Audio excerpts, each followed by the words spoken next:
Hey guys, Comic Boom here to review The Flash, issue 65, part 4 of The Price. This one called The Price of Loyalty. This issue kind of takes off exactly the way I kind of thought it would. It continues from last issue, and Gotham Girl burns out. She has the same fate as her brother, except she doesn't die, but she burns out. She uses up all her powers. Gotham Girl, she's got all these superpowers that were given to her by somebody that we don't know who gave Gotham Girl or her brother their superpowers, but we do know, well, we suspect it's Bane. We're pretty sure it's Bane, but somebody is manipulating Gotham Girl again. I mean, somebody is manipulating Gotham Girl so that, because Gotham Girl's under the impression that she can resurrect her brother.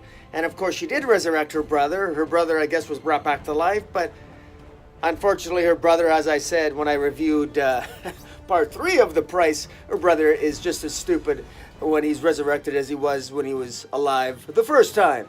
And he used his superpowers until he died again, and here we got Gotham Girl using up her superpowers until she basically is rendered in a coma-like state. Flash and Batman save her, and really, frankly, the highlight of this issue is the communication between Batman and the Flash. Joshua Williamson did actually a pretty good job here. This is the best issue of the Price so far, the best issue of the 4-part Price so far, because of the interaction between Batman and the Flash. And there's a lot of drama there. Now, I've said before that Barry Allen's an idiot. The only time he's written intelligently is when he's alongside Batman. They seem to bring out the best in each other in terms of intelligence, at least where the Flash is concerned. It's nice to see Joshua Williamson actually write Barry Allen as having an IQ above 10 once in a while. And in this particular issue, Barry Allen is, of course, he's got a lot to feel guilty for, because it is Barry Allen's fault, of course, that Wally West is dead, because Barry Allen did fail Wally West. He failed him, period. And of course, the Trinity failed Wally West and failed everyone at the Sanctuary, because the Sanctuary is a stupid idea and has a lower success rate than Arkham Asylum in terms of treating people with PTSD or any type of psychological ailment. Let's be blunt. But at least I like the fact here that Batman, him and Flash have an argument at the Batcave, and Batman, I love it, he tells Barry Allen, he says, well, Barry, at least I remember. At least I remember my sidekicks. Of course, because Barry Allen forgot about Wally West, and it wasn't until Rebirth, that Rebirth one-shot, where Barry could even remember there was a Wally West. So, let's face it, you gotta be pretty stupid not to remember someone that's been in your life a long time. But I suppose we could cut Barry Allen some slack on that. But Batman sure didn't. And there's a lot of this drama is overinflated. Batman pushes Barry Allen's buttons, and Barry pushes Bruce's buttons, and Iris slaps Batman across the face because, after Gotham Girl's rendered unconscious, she's in a coma-like state. Iris doesn't think it's a good idea for Batman to try to help Gotham Girl, which is probably true. I mean, he doesn't do a good job of helping people, generally speaking, but he does kind of save their lives. He does build a sort of a chamber, or he builds some sort of unit for Gotham Girl that will preserve her life, and so she's not dead. Fortunately, she will be back, which I'm glad. I like the Gotham Girl character. This is building to DC's Year of the Villain. That's a huge epic future storyline of DC's Year of the Villain. It ends with Batman referring to 11 other crises he's corrected. Superman corrects him and shows up at the end, and they talk about all the crises that the DC universe has gone through. Batman thinks there's 11. Superman counts 12. I don't know if that's Joshua Williamson trying to make a joke or breaking the fourth wall, but it's kind of funny.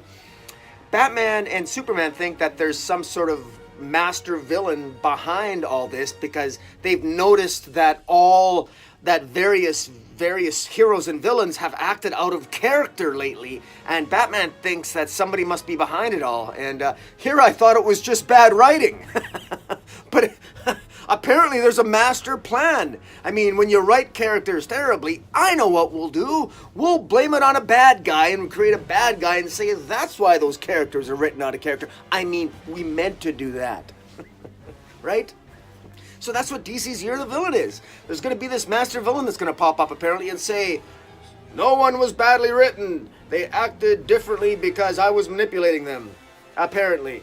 I'm not making this up. This is how this ends. And of course, it ends with Batman questioning himself. Superman asks Batman, can you trust the Flash? Because Superman and Batman are keeping this investigation under wraps. Because they don't want, he's, even though Flash is one of the best detectives in the world, they're not sure if, can Batman trust Wally now? I mean, Wally did attack him in the Batcave. Of course, Batman was a jerk to Barry in the Batcave. Yeah, Superman says we're going to have to be careful about who we let into this investigation.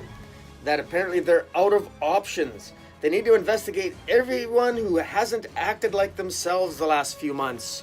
Well, as someone who collects a lot of DC comics, they're going to have their work cut out for them.